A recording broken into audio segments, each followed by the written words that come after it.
Olá, começando mais um Falando de Saúde. O tema de hoje será reabilitação precoce em prematuros. E com a equipe do Falando de Saúde estará a neuropediatra a doutora Rosimeire Martins.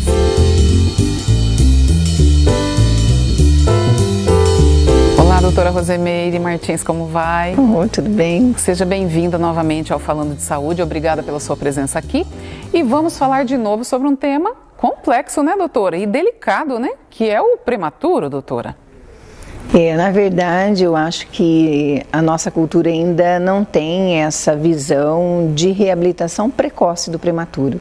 Isso é muito importante. Todo prematuro grave que ficou em UTI ou mesmo teve qualquer intercorrência, é necessário já ter avaliação neurológica precoce e intervenção precoce com fisioterapeutas, terapeutas ocupacionais, porque os prematuros eles têm muitos problemas de integração sensorial, que na nossa cultura brasileira muitas vezes é interpretado como frescuras, né, de criança, e isso é uma coisa que tem que ser levado mais a sério, para até ter esses prematuros ter um bom prognóstico, não só visando a nível motor, mas também a nível intelectual e a nível de aprendizado. Doutora Rosimeire, então é muito importante que esse prematuro, que ele seja reabilitado antes de 1 ano de idade e 2 anos também, né, doutora? Com certeza, na verdade você tem que aproveitar essa plasticidade cerebral para que essa criança tenha menos sequelas possível. Por exemplo, em qualquer país desenvolvido, esses prematuros têm um segmento que a gente chama de follow-up de bebê de risco, onde essas crianças, né, onde a gente fez esse follow-up de bebê de risco na Suécia, né, um país, né, de primeiro mundo, onde todas as crianças prematuras são avaliadas pela neurologia aos 3 meses, aos 6, aos 9, aos 12. A gente só vai dar alta com 2 anos e meio, depois que a gente viu que não tem nenhuma intercorrência, tanto para diagnóstico precoce, para as encefalopatias, tipo paralisia cerebral, como também para os transtornos do espectro do autismo, que é mais frequentes em prematuros. Então, qualquer patologia neurológica, porque muitas vezes essa criança não tem nenhuma intercorrência neurológica na UTI neonatal, mas depois vai aparecer na sequência e muitas vezes não é visto, né, porque são coisas de detalhes, e se você faz uma intervenção precoce, né, com uma equipe multidisciplinar, com fisioterapeutas, terapeutas ocupacionais, você vai interferir nessa plasticidade cerebral. Doutora, e este prematuro que ele tem todo esse atendimento aí em tempo hábil, antes de 1 ano de idade, ele realmente tem um desenvolvimento muito maior do que os outros que não tiveram? Com certeza, né? Se você tem uma criança que teve qualquer injúria cerebral, e que você não, né, é hipotônico, que você não fez uma estimulação precoce, você vai ter prejuízo, muitas vezes essa criança vai ficar espástica. O que é isso, né? Vai ficar duro, às vezes o que vai restar você só é aplicação de botox, né? Se não for visto de uma maneira mais precoce. Quando você dá toda a diferença, uma criança que faz estimulação com fisioterapia e terapia ocupacional sistematicamente, diariamente, de uma criança que faz fisioterapia 1 vez na semana. Doutora, e no Brasil nós temos vários centros de reabilitação para bebês prematuros? Olha, nós temos poucos centros de reabilitação, né? Mas eu acho que a gente precisa, na verdade, ter maior conscientização que essas crianças precisam de intervenção precoce, precisam que nós encaminhamos para os fisioterapeutas, para os terapeutas ocupacionais, para os fonoaudiólogos, porque eles são imprescindíveis, né, na reabilitação dessas crianças. Doutora Rosimeire Martins, aqui em Maringá nós temos algum centro de reabilitação que poderia dar esse tratamento aí a estas crianças? Sim, na verdade os centros de reabilitações, né, para crianças com deficiências físicas é a ANPR, né, e também para as doenças mentais, que são as APAES, e para as crianças com autismo, né, a AMA.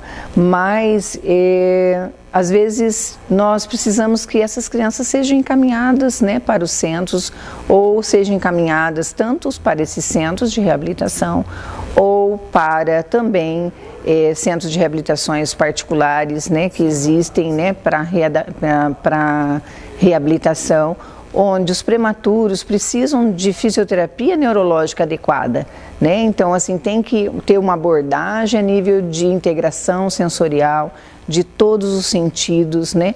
Porque essas crianças realmente nasceram antes do tempo, têm uma imaturidade cerebral que tem que ter esse cuidado, porque você vai interferir nessa qualidade de vida, né, nessas, né, ligações de sinapse, de maturação neuronal. Se você esperar muito tempo, você vai ter prejuízo. Doutora, e isso também é fundamental, a união dos pais, né? Para que os pais também tenham essa iniciativa de procurar ajuda, né, doutora? Com certeza, né? As crianças, né, as famílias que têm crianças, né, qualquer problema neurológico, né, demanda muito cuidado, né? As mães, né, realmente ficam muito cansadas, né? É muito importante que os pais também, né, ajudem essas mães para poder, né, nas atividades, porque elas precisam ir, né, em várias reabilitações, muitas vezes essas crianças não dormem. Então essas mães também, né, e esses pais precisam de um atendimento e um cuidado, né, serem ouvidos, porque gera muita angústia e muita preocupação, porque você não tem certeza de nada como vai ser essa criança no futuro, né? Então tudo que você fizer o mais precoce possível vai melhorar a qualidade de vida dessa criança e dessa família também. E o que é muito importante também, né, doutora, seria a união da família para que os parentes e os familiares também oferecessem apoio a este casal, né, neste momento. Com certeza, porque geralmente a realidade que a gente vê são essas mães sozinhas, né, tendo que absorver toda essa responsabilidade. E o pai, ele costuma ser um pouco mais razão, então o apoio deste pai neste momento seria fundamental, né, doutora? Porque a mãe, ela é mais emotiva, né? Então, de fato, ela vai perder o sono com mais facilidade, ela vai ficar mais ali ao lado daquela criança, então isso, de fato, né, ocorre um desgaste muito maior na mãe do que no pai em si, né? Ah, com certeza, e essa mãe precisa ter esse amparo, né? Muito importante. Doutora Rosimeire, a dica que a doutora daria para estes pais, né, que têm esses bebês em casa, que estão diante desse problema e que, infelizmente, em alguns casos, eles acabam omitindo da sociedade, acabam escondendo, até mesmo por medo de não ter solução a esse problema, né? O que a doutora falaria a estes pais? Eu acho que a coisa mais importante, né, a nossa sociedade tem que começar a pensar que essas crianças, elas precisam de reabilitação precoce para que elas possam melhorar a sua qualidade de vida, e tem que ser, né, oferecida essa reabilitação precoce, né, essa oportunidade, porque o que a gente vê que no Brasil nós temos uma cultura muito de um médico que determina as coisas, mas na verdade, para você trabalhar com reabilitação, você precisa trabalhar com uma equipe multidisciplinar e a família tem que ser encaminhada, né, para a fisioterapia, para a terapeuta ocupacional, para o fonoaudiólogo. O que a gente observa é que sempre é a cultura de esperar. E na criança prematura não se pode esperar nada. Então, todo prematuro precisa começar com um programa de reabilitação. Doutora Rosimeire Martins, muito obrigada pela sua presença no Falando de Saúde. Um tema aí delicado, mas acredito que de muito valia, né, para as mães que estão nos acompanhando e as famílias que estão nos acompanhando. E a minha torcida é que a doutora em breve esteja aqui no Falando de Saúde, ajudando aí inúmeras e inúmeras famílias aí que acompanham o trabalho da doutora. Obrigada, e eu espero assim que cada vez mais essas crianças tenham a oportunidade de serem reabilitadas. Muito obrigada, doutora Rosimeire. E a você que nos acompanhou em mais este Falando de Saúde, possivelmente você conhece famílias que tenham bebês prematuros, precisando aí de ajuda e de apoio. E eu, Cláudia, do Falando de Saúde, gostaria de deixar aí também um abraço especial para as mães de bebês e de filhos especiais, que não é fácil. E a vocês, pais, ofereça apoio a esta mãe. E a vocês que estão nos acompanhando, muito obrigada e repassem essas informações às demais famílias. Obrigada e até o próximo.